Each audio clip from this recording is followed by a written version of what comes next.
यह कहानी उस समय की है जब महादेव कैलाश पर्वत पर ध्यान मग्न थे।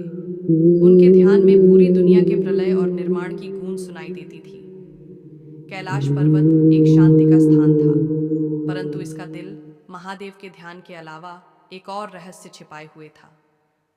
अचानक एक रात, जब चांद आकाश में डरावने तरीके से चमक रहा था, कैलाश के दूर एक छोटे से गांव में एक भयावह घटना घटित हो रही थी। गांव के लोग धीरे धीरे गायब हो रहे थे। कुछ का चेहरा भूतिया दिखने लगा, जैसे किसी अजीब ताकत ने उन्हें जकड़ लिया हो। गांव के बुजुर्गों का मानना था कि ये महादेव के रहस्य से जुड़ा हुआ था, लेकिन किसी ने कभी भी इसका खुलासा नहीं किया था। कोई नहीं जानता था कि महादेव का पर्वत अब सिर्फ एक शांति का स्थल नहीं, बल्कि एक शापित जगह बन चुका था। कहानी में ट्विस्ट। गांव के एक युवक अर्जुन ने तय किया कि वह महादेव के पर्वत पर चढ़ेगा और इस रहस्य का हल निकालेगा। अर्जुन ने बहुत सोचा और फिर महादेव के पर्वत की ओर यात्रा शुरू की। जैसे ही वह पर्वत के पास पहुंचा, उसे एक अजीब सी ठंडी हवा महसूस होने लगी। उसे समझ में नहीं आया कि यह हवा कहाँ से आ रही थी, क्योंकि हवा तो सिर्फ ठंडी और गहरी थी। जैसे ही अर्जुन पर्वत की चोटी तक पहुंचा, उसने देखा कि महादेव की पूजा का स्थल पूरी तरह से खाली था, परंतु एक घना कोहरा था। अर्जुन ने जैसे ही मंदिर के भीतर कदम रखा, वहां अचानक से बर्फीले ठंडे हाथों ने उसे जकड़ लिया।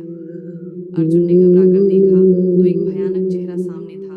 यह कोई साधारण भूत नहीं था, बल्कि वह खुद महादेव का रूप था, जो डरावने भूतों के साथ खड़ा था। महादेव के रूप में, जिनका चेहरा पूरी तरह से भुतहा और भयावह था, ने अर्जुन से कहा, तुमने जो कदम उठाया है वह तुम्हारे लिए अकेले नहीं, पूरे गांव के लिए मौत का कारण बनेगा। अर्जुन ने भय से कांपते हुए पूछा, महादेव, आप मुझे क्यों रोक रहे हैं? क्या मैं कुछ गलत कर रहा हूँ? महादेव ने उसका उत्तर दिया, तुमने जो रास्ता चुना वह एक खेल है। यह खेल मैं और मेरे भूत खेलते हैं।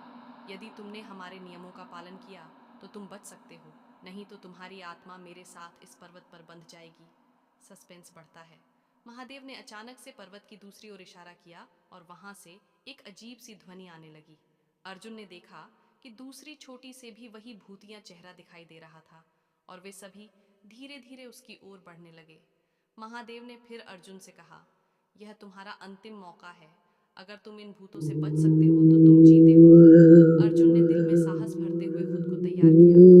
जैसे ही उसने भूतों से बचने का रास्ता देखा, अचानक महादेव का चेहरा और भी भयावह हो गया और पूरे पर्वत पर हाहाकार मच गया।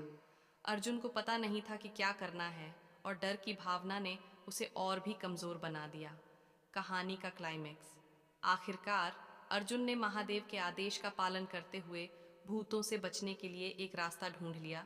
लेकिन जैसे ही वह दूसरे पहाड़ की चोटी पर पहुंचता है, वहां अचानक से एक भयानक भूतिया रूप दिखाई देता है। वह भूत कहता है, तुमने हमसे बचने का रास्ता ढूंढ लिया है, लेकिन क्या तुम महादेव के खेल से बच सकते हो? अर्जुन को महसूस हुआ कि महादेव और भूतों का खेल खत्म होने वाला नहीं था।